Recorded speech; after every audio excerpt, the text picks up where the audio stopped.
ఓం శ్రీ సాయినాథాయ నమ. శ్రీ సచిదానంద సమర్థ సద్గురు సాయినాథ్ మహారాజ్ కి జై. తెల్లవారగానే ఆమె జబ్బు ఎటుపోయినదో ఆమె తన తల్లిని పిలిచి, అమ్మా కాపీ ఇమ్మని అడిగినది. ఆకలిగా ఉన్నదని చెప్పినది. ఇది కూడా జబ్బులో ఒక భాగమే అని భావించిన తల్లి ఏడ్చుచునే ఉన్నది. ఆమె తన చెయ్యి ముందుకు పెట్టి, కాపీ పెట్టక ఏడ్చుచున్నావేమని తల్లిని అడిగినది. ఆమె చేతికి నీరు లేక నరములన్నీ బయటకు కనిపించుట తల్లి చూచి, ఆమె ముఖము కూడా నీరు లేదు, శరీరమంతయు నీరు లేదు. అయితే ఆ రాత్రి ఆమె ఒకంటికి కూడా వెళ్ళలేదు. ఆమె శరీరంలోని నీరెట్లు బయటకు పోయినది? ఆ నీరు పోవుటకు మందులు కూడా ఇవ్వలేదే. ఆహా బాబా ఎవరికీ అర్థం కాని విధంగా ఆమె శరీరంలో ఉన్న నీటిని హరింపచేసినారు కదా. పంచభూతములను శాసించు సాయికి ఆ నీటిని శాసించడం ఒక లెక్కన? ఆమె తల్లి సంతోషంతో వెంటనే కాపీ పెట్టి తెచ్చి కుమార్తెకు ఇచ్చినది. ఆమె ఆ కాపీని బాబాను స్మరించుతూ త్రాగినది. ఏమండి, నా ఒంటి నిండాను మంచం చుట్టూ ఊదిపోశారేమి?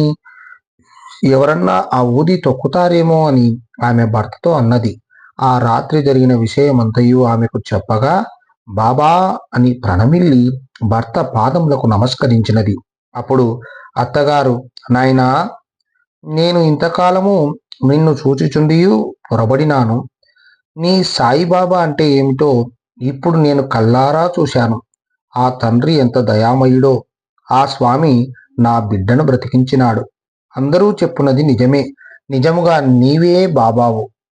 నీతో దానిని కూడా షిరిడీ తీసుకుని వెళ్ళిరా నాయనా అని ఎంతో ఆనందముతో శ్రీ సాయిబాబా ముందు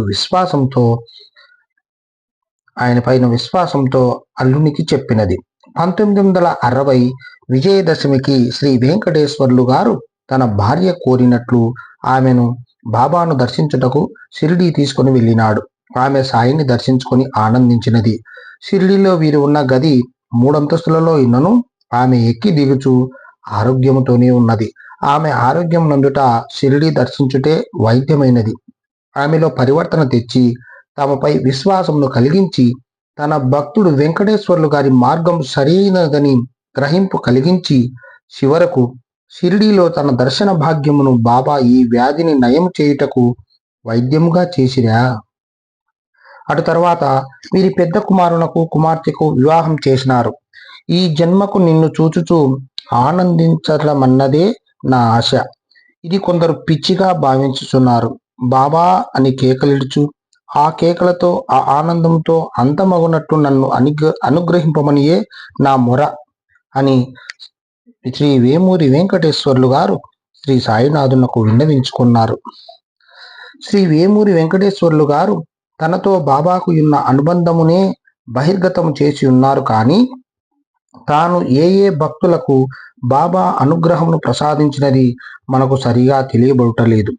వారిని గురించి ఒకరిద్దరు భక్తులు చెప్పి ఉండుటను బట్టి ఎందరో శ్రీ వెంకటేశ్వర్లు గారి వలన, వారి ఇచ్చి ఊది వలన ఆరోగ్యములు పొందుట, కష్టములు తీరుట, కోరికలు నెరవేరుట జరిగినదని తెలియచున్నది.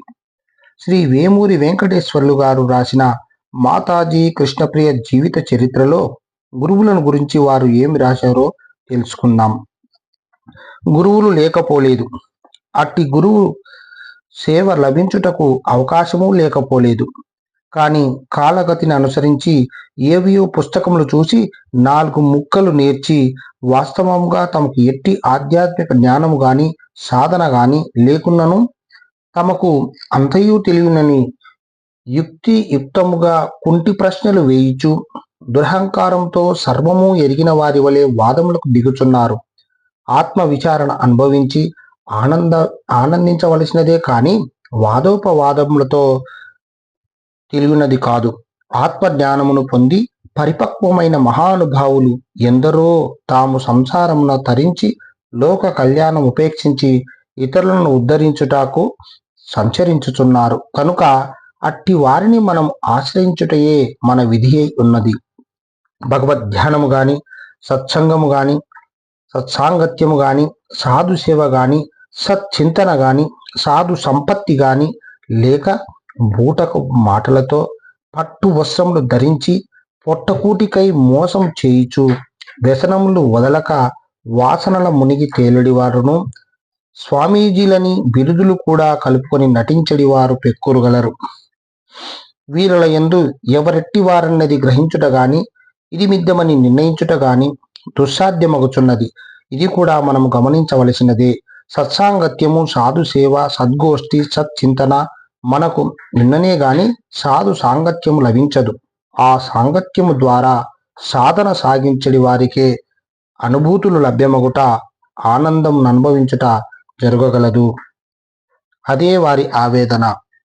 వారు చెప్పినట్లు పుట్టగొలుగుల జ్ఞాన సాధన లేని కపట గురువులుగా ఎందరో వెలుగులోకి వచ్చుచు వారు అటు ప్రభుత్వ పరముగాను ఇటు భక్తుల చేత చిక్కి గురువు అను పదమునకు అపకీర్తి తెచ్చుచున్నారు. మాతృశ్రీ పూలమ్మ గారు వెంకటేశ్వర్లు గారి సాయి భక్తిని గురించి చెప్పుచుండెడిది. ఒకసారి బాబాయే వీరి తరపున వాదించారని, వారింటిలో బియ్యం అయిపోయినప్పుడు బాబాయే ఒక బస్తా బియ్యం తెచ్చి ఇచ్చినాడని మనం నమ్మలేని నిజాలు పూలమ్మ గారు చెబుతూ ఉంటే అట్టి సద్భక్తుని దర్శించలేకపోయినామే అని బాధపడేవాడం. శ్రీ సచ్చిదానంద సమర్థ సద్గురు సాయినాథ్ మహారాజ్ కీ జై.